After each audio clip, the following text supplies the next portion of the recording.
नमस्कार, आप सभी का एमबीएन नेटवर्क में बहुत स्वागत है। छठे सम्मन के बाद भी ईडी के सामने पेश ना होकर के दिल्ली के सीएम अरविंद केजरीवाल ने कई सवाल पैदा कर दिए हैं। कई ढकी-छिपी ऐसी बातों से उन्होंने पर्दा उठा दिया है। आज इसी पे बात करते हैं। सबसे बड़ी बात ये है कि अरविंद केजरीवाल में आप हेमंत सोरेन को देखिए। वही कैरेक्टर, वही कलाकारी, बिल्कुल वही नैरेटिव। और आगे बढ़ने से पहले आपसे भी मेरा ये सवाल है कि छठा सम्मन भी केजरीवाल ने इग्नोर किया, यानी कि कोर्ट का मज़ाक उड़ाया। आप क्या कहते हैं? आपकी जो भी प्रतिक्रिया है, कमेंट करके बताइए। तो बात हो रही थी ईडी के सम्मन से भागने वालों की। हेमंत सोरेन ने ईडी के 10 सम्मन को इग्नोर किया, खिल्ली उड़ाई और सोचा कि ईडी उन पर हाथ नहीं डालेगी। लेकिन ईडी ने हेमंत सोरेन को पटकनी दी, ऐसी पटकनी दी 10वें सम्मन के बाद कि फिर दबोच लिया, क्योंकि ईडी उस समय पूरी तैयारी से थी। हेमंत सोरेन को भी ये पता था कि अब क्या होने वाला है। उन्होंने पहले भागने की कोशिश की, लेकिन जब ईडी मन बना चुकी हो, तो फिर गिरफ्तारी तो होनी ही थी और वो जेल चले गए। हेमंत सोरेन के साथ क्या होने वाला है, ये केवल हेमंत सोरेन को ही नहीं, केजरीवाल को भी पता था। दोनों में काफ़ी नज़दीकियाँ रहीं, काफ़ी फ़ोन पे बात होती थी। हर समन के बाद हेमंत सोरेन सलाह-मशविरा लेते थे, क्योंकि सभी जानते हैं कि केजरीवाल तो बहुत क्यों कानून के ज्ञाता हैं, इसीलिए अब ईडी को भी कानून पढ़ा रहे हैं। ईडी सम्मन पर चर्चा होती। अब केजरीवाल वही ईडी सम्मन, पेशी, प्रेशर फेस कर रहे हैं। लेकिन अब हेमंत तो जेल की सलाखों के पीछे है। लेकिन केजरीवाल ने माइंड गेम चला। केजरीवाल परसेप्शन बनाने में बेहद माहिर है। विधानसभा में विश्वास प्रस्ताव रख दिया, जिसकी कतई ज़रूरत नहीं थी। सब कुछ ठीक चल रहा था, लेकिन उन्होंने एक परसेप्शन तैयार करना था, एक बहाना बनाना था और ईडी से भागना था और वो भी कानूनी तरीके से। तो उन्होंने ये गेम खेला और 17 फरवरी को पर्सनली पेश ना हो करके वो वर्चुअली पेश होते हैं। इसकी मंजूरी ले लेते हैं उनके वकील, यानी कि केजरीवाल को लगा कि वो अपने गेम में जीत गए हैं। लेकिन दिखाने के लिए कह रहे हैं कि वो कानून का सम्मान कर रहे हैं, लेकिन कानून भी तो ढीले हैं ना, ये भी केजरीवाल को पता है।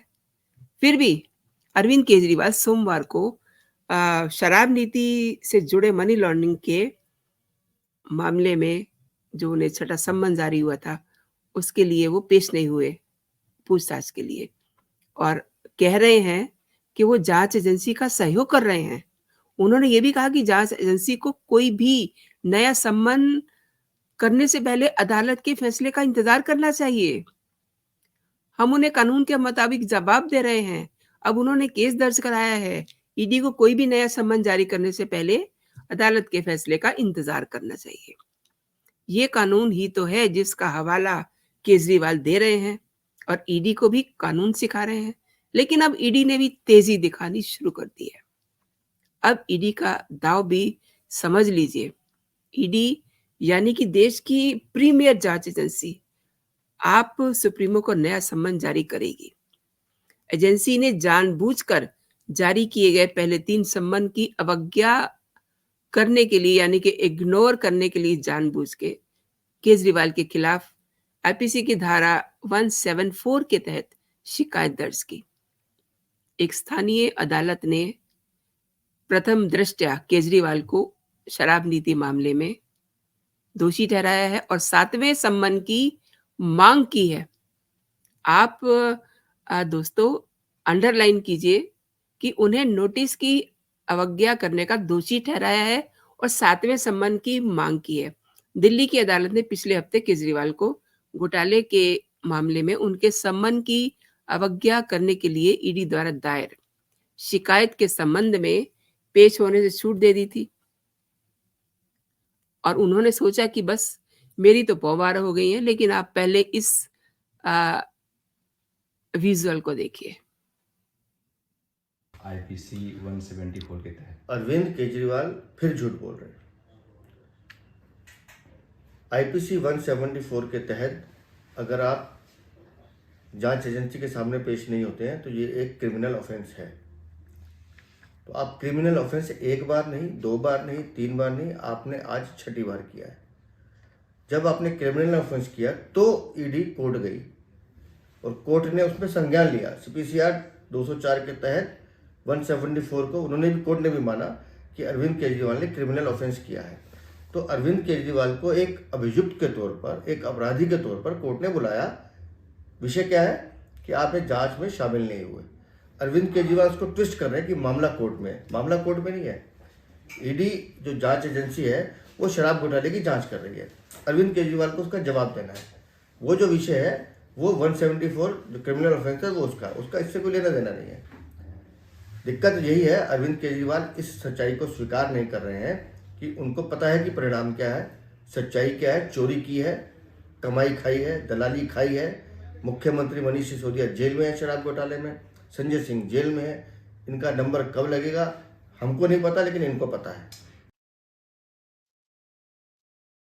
तो किसी को कुछ पता नहीं है, लेकिन अरविंद केजरीवाल को सब पता है कि उनके साथ क्या होने वाला है। समझ सभी को आ रहा है, अगर आईपीसी 174 के तहत जांच एजेंसी के सामने पेश नहीं होते हैं, तो ये एक क्रिमिनल ऑफेंस है और ये क्रिमिनल ऑफेंस केजरीवाल 6ठी बार कर रहे हैं। यानी कि 19 फरवरी को एक बार फिर अरविंद केजरीवाल ने वही ऑफेंस किया। अरविंद केजरीवाल कानून से खेल रहे हैं और ये उनकी सेहत के लिए अच्छा नहीं है। एक और बात है, आज मैं राष्ट्रीय प्रवक्ता शाहजाद पूनावाला को सुन रही थी। उन्होंने कहा कि ये तो भगोड़ा नंबर 1 बन गए हैं। शराब घोटाले के मास्टरमाइंड के रूप में उनके पास छिपाने के लिए बहुत कुछ है और अदालत का कहना है कि सम्मन उचित है, आपको जाकर के इन सम्मन में शामिल होना चाहिए। जो भी पूछा जाए उसको जवाब देना चाहिए, लेकिन आप फिर भी सम्मन को इल्लीगल बता रहे हैं, अमान्य बता रहे हैं। अब आप देखिए कि कांग्रेस पार्टी भी कह चुकी है कि शराब घोटाले में आप यानी कि अरविंद केजरीवाल को कई सवालों के जवाब देने हैं। तो क्या वो भी प्रतिशोध की राजनीति कर रहे हैं? अगर छिपाने के लिए कुछ नहीं है, तो फिर आपको खुद जाकर के एजेंसी के सामने प्रस्तुत होना चाहिए। आपको क्या ज़रूरत थी कि आपने बिल्कुल एकदम टाइम ऐसा मैनेज किया और आपने विधानसभा के सामने विश्वास प्रस्ताव पेश कर दिया। अब जिस दिन इन्हें पेश होना है कोर्ट में, उस दिन वहाँ पे चर्चा होनी है।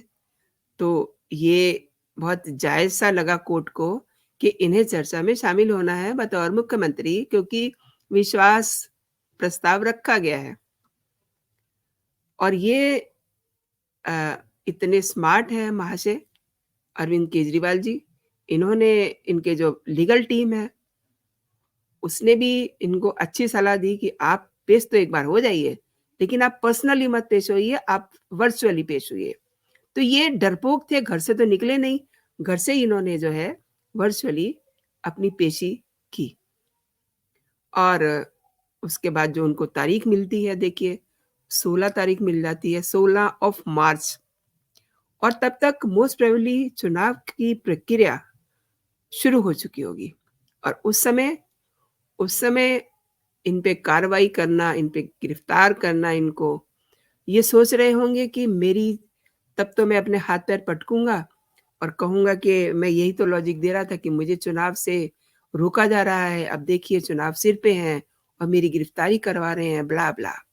अच्छा, अरविंद केजरीवाल के रोल मॉडल जो है ना हेमंत सोरेन है, और अरविंद केजरीवाल के साथ समस्या ये है कि वो इसे स्वीकार नहीं कर सकते कि अगर उन्होंने शराब नीति के नाम पे चोरी की है, तो की है। लेकिन वो सोचते हैं कि लीगल टीम की मदद से वो बाहर निकल सकते हैं, लेकिन वो गलत सोच रहे हैं। कानून अपना काम कर रहा है, जांच एजेंसी अपना काम कर रही है, अरविंद केजरीवाल आज अपना काम नहीं कर रहे हैं।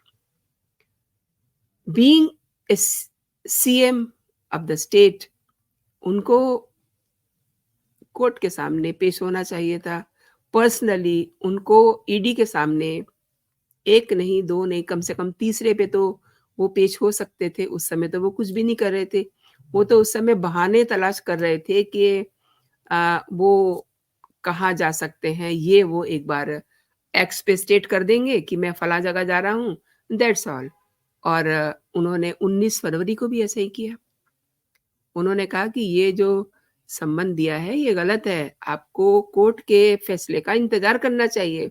यानी कि ईडी जो देश की सबसे प्रीमियर एजेंसी है, उसे कानून नहीं पता, अरविंद केजरीवाल को पूरे कानून पता है। पता तो वाक़ई में ही उनको है, कानून तो उनको मालूम है, इसीलिए उन्हें पता है कि उनका हश्र मनीष सिसोदिया और संजय सिंह की तरह ही होने वाला है। कानून तो वो जानते हैं, लेकिन अपने फ़ेवर में वो कानून को किस तरीके से टिल्ट कर रहे हैं, दैट इज़ रॉन्ग। तो उन्होंने अब एक नया गेम खेल दिया है। उन्होंने कहा है कि ईडी को तो ये पता होना चाहिए कि कोर्ट में केस चल रहा है और इस तरीके से तो मुझे नहीं बुला सकते, पहले कोर्ट का फैसला तो आने दें। और उन्हें ये नहीं पता कि कोर्ट ने क्या कहा है। कोर्ट ने यही तो कहा है उनको कि आप ने जो कुछ भी किया है, जिस तरीके से आप पिछले सम्मन्स पे पेश नहीं हुए हैं, आपने उनको इग्नोर किया है, इसी के तहत तो शिकायत की है ईडी ने 174 के आईपीसी की धारा 174 के तहत, और इसमें उनको दोषी भी ठहराया गया है। अब चूँकि उन्होंने एक ऐसा लॉजिक दे दिया है कि विधानसभा उनका सत्र चल रहा है, बजट सत्र चल रहा है, अभी उनको बजट पेश करना है, तो वो मार्च के महीने की कोई डेट दें। तो कोर्ट ने भी उनको 16 तारीख दे दी। अब ये भी पता चल रहा है कि court versus this one of the premier agency ED, इनके बीच में भी कुछ चल रहा है, जो कि अच्छा नहीं है।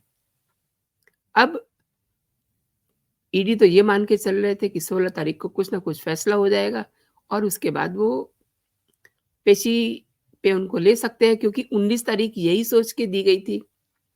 अब 19 तारीख को ये ड्रामा है। तो जिस तरीके से अरविंद केजरीवाल कानून के साथ खेल कर रहे हैं ना, अब इसको ईडी ने बहुत गंभीरता से लिया है और आने वाले दिन जो हैं, अरविंद केजरीवाल के लिए आसान नहीं होने वाले हैं। या तो देखिए कोर्ट का हवाला दे कर के फिर वो तो मई-जून तक भी अ, चैन की बंसी बजा सकते हैं, और या अगर ईडी अपनी पर आ गई, तो फिर हो सकता है कि जल्दी ही वो भी जो है अपना मनीष सिसोदिया और संजय सिंह के पास पहुँच जाएँ। तो दोस्तों, अभी के लिए इतना ही। आपने मेरा पूरा वीडियो मेरे साथ देखा, आपका बहुत-बहुत धन्यवाद। एक और मेरा आग्रह है, अगर अभी तक आपने मेरा चैनल सब्सक्राइब नहीं किया है, तो मेरे चैनल को सब्सक्राइब कर लीजिए। मेरे कंटेंट्स जो हैं उनको आप शेयर कीजिए, उन पे अपनी टिप्पणी दीजिए एंड जो बेल आइकन है उसको ज़रूर दबा दीजिए, ताकि मेरे जो वीडियोज़ हैं उनके नोटिफ़िकेशन आप तक सबसे पहले पहुँचे। तो खुश रहिए, स्वस्थ रहिए। आज के लिए इतना ही। जय हिंद, जय भारत।